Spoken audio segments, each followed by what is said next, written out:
Hai, Assalamualaikum. Bertemu lagi kita di dalam kisah-kisah seram. Kisah seram aku kali ini adalah sebuah kisah seram yang telah di-emailkan ke alamat emailku oleh seorang pengemail yang berasal daripada Indonesia. Kisahnya adalah berkenaan dengan anak patung. Pada suatu masa dahulu, ada sebuah keluarga yang tinggal di dalam sebuah rumah yang besar. Keluarga ini tidaklah keluarga yang ramai, terdiri daripada seorang bapa, seorang ibu, seorang anak tunggal dan juga seorang bibi. Aku bagi gelaran kepada bapa itu ialah Bapa Hasan. Isteri kepada Bapa Hasan ialah Puan Ibu Ita. Dan anaknya sebagai Cik Nina. Dan orang gadis dia, bibi dia sebagai Ani. Ikutilah kisah seram ini. Pada waktu pagi, mereka telah bersepakat untuk keluar pergi makan di sebuah restoran yang terletak di suatu bandar dekat kawasan tempat tinggal mereka. Jadi pergilah mereka ke restoran tersebut. Setelah selesai mereka menjamu selera sarapan pagi pada pagi itu, apabila hendak pulang, jadi Cik Dina ni dia terperasan terdapat ada satu anak patung di belakang kereta bapanya. Lalu dia pun memanggil bapanya, "Papa, Nina ada nampak anak patung kat belakang kereta kita tu. Boleh tak kalau Nina nak ambil anak patung tu bawa balik?" Jadi bapa dia kata, "Bolehlah, ambillah. Terima kasih Papa. Sebab kan terlalu sayang dengan anak tunggalnya. Jadi Bapa Hasan ni dia tak sampai hati untuk nak menghancurkan hati anak dia. Jadi dia benarkan Cik Nina ni untuk bawa anak patung ni pulang ke rumah. Setibanya di rumah, Cik Nina ni kerana terlalu gembira, lalu dia pun pergi ambil anak patung tersebut dan terus masuk ke dalam bilik air. Dia mandikan anak patung tu, dia basuh bersih-bersih. Kemudian dia pun jemurkan anak patung itu di jemuran yang ada di kawasan rumahnya. Kerana keletihan, Cik Nina ni masuk ke dalam kamar tidurnya. Lalu dia terlena pada seketika itu. Pada waktu tengah hari itu, Cik Nina ni dia tersedar daripada tidurnya. Didapati anak patung itu sedang berada di atas katil bersebelahan dengan tempat tidur Cik Nina ni. Cik Nina pun ambil anak patung tu, lalu dia peluk anak patung tu. Tengah hari itu juga, Ibu Ita telah datang ke kamar tidur anaknya kerana ingin mengejut anaknya untuk makan tengah hari.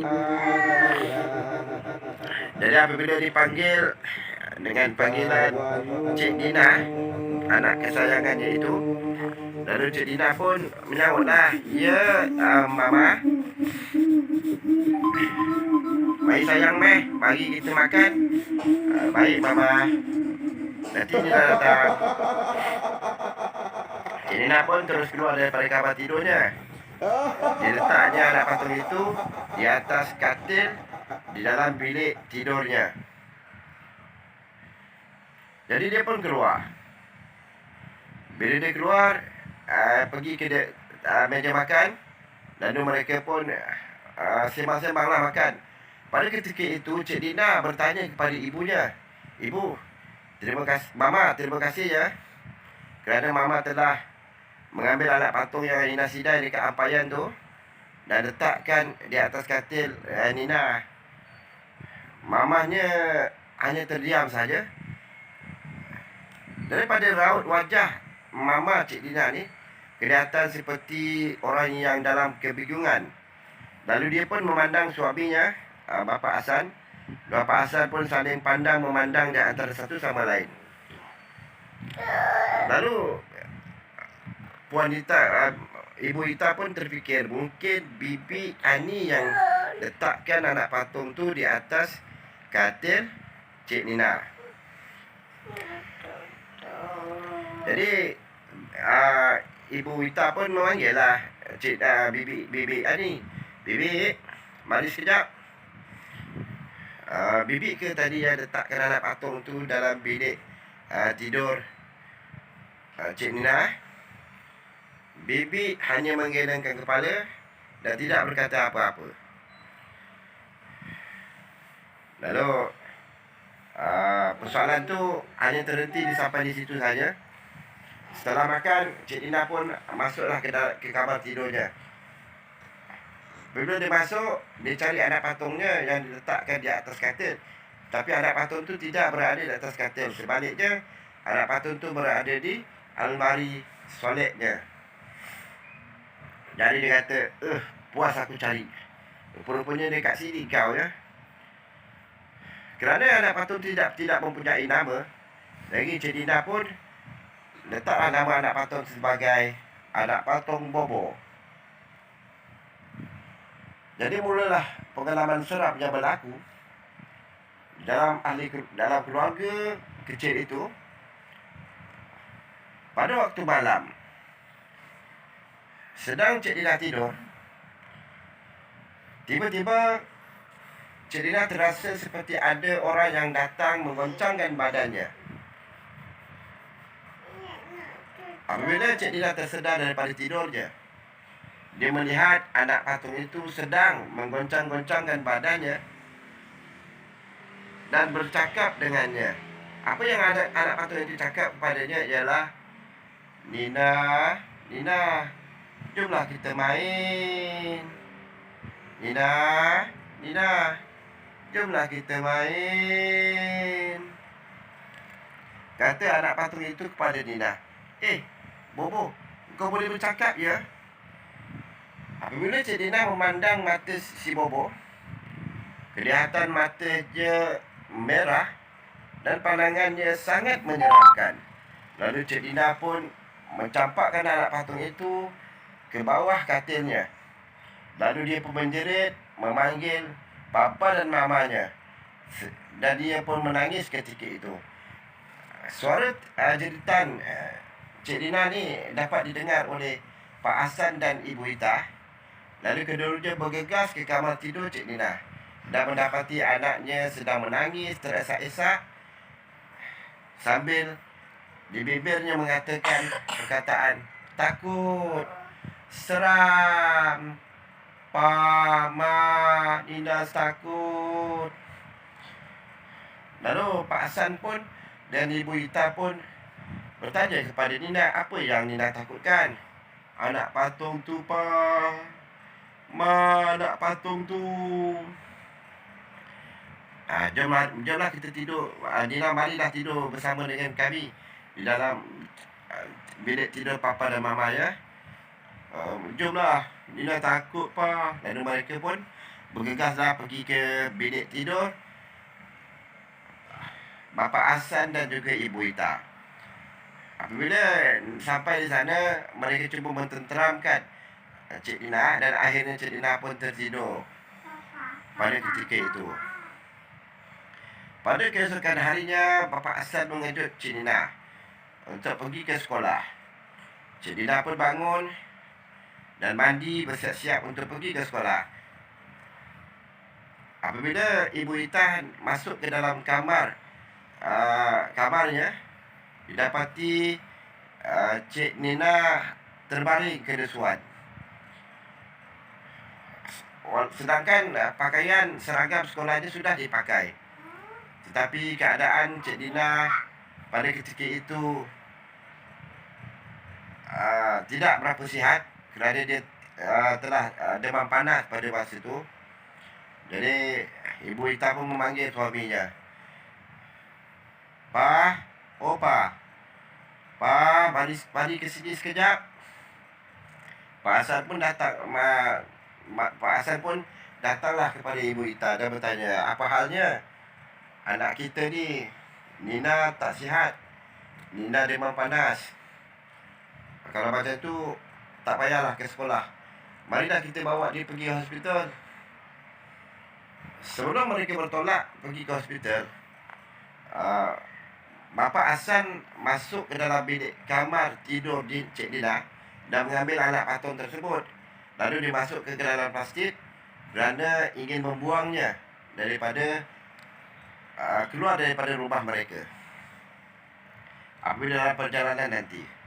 Dan ketika itu juga Bapa Hasan bertanya kepada Bibi Ani sama ada dia kenal dengan orang-orang yang pandai pasal perkara yang terjadi kepada Cik Nina itu.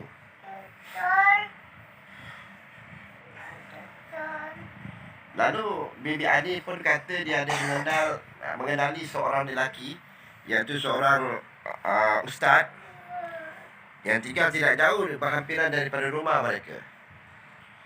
Lalu Pak Hasan kata, boleh ke kalau Bibi Ani panggilkan orang yang pandai itu untuk merawat rumah kita ni?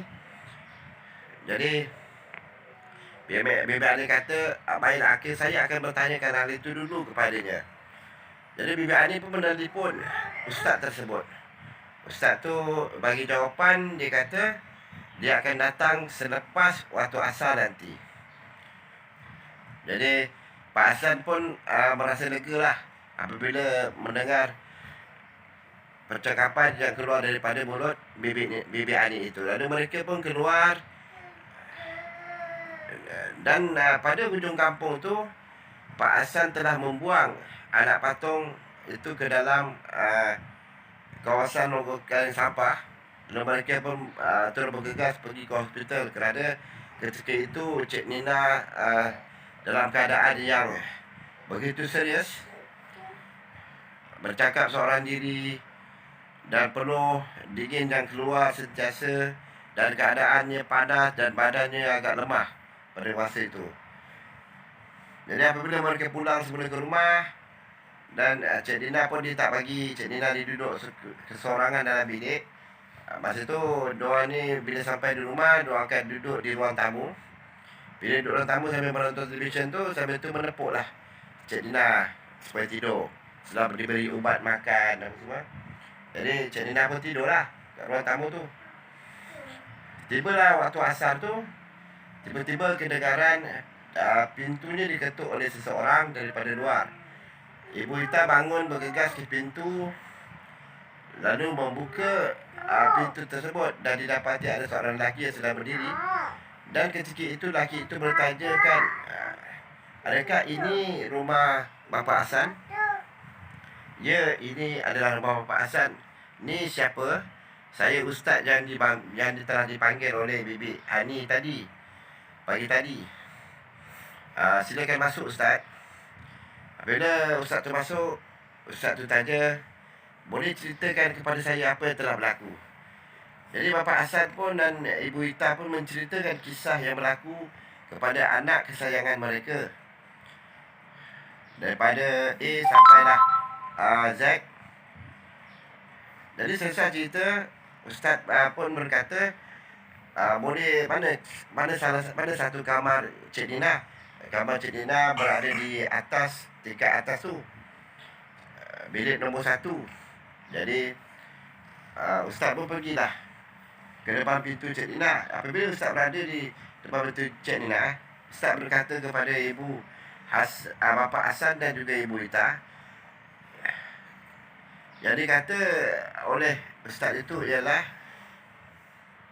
Bapa Hasan kata anak patung ni Bapa Hasan dah buang, tapi anak patung ni masih ada di dalam bilik ni.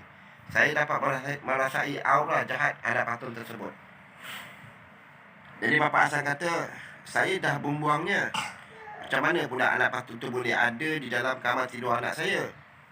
Sebenarnya yang Bapa Hasan buang tu bukanlah anak patung tersebut, tapi anak patung yang lain. Macam mana pula sedangkan saya tengok sendiri anak patung tu yang saya buang? Itu adalah jelbaan daripada anak patung jahat itu. Jadi Ustaz pun membuka pintu lalu mengambil anak patung tu, dan lalu Ustaz pun memagar sekeliling kawasan rumah tersebut. Lalu dia kata dekat Bapak Hasan, mari ikut saya, tunjukkan di mana tempat yang Bapak Hasan buang anak patung itu pagi tadi. Baiklah.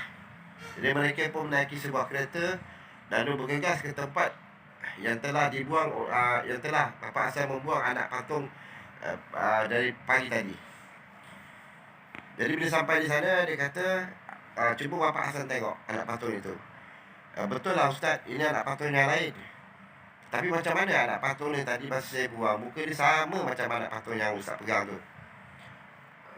Sekarang macam ni lah, mari kita hapuskan kedua-dua anak patung ni.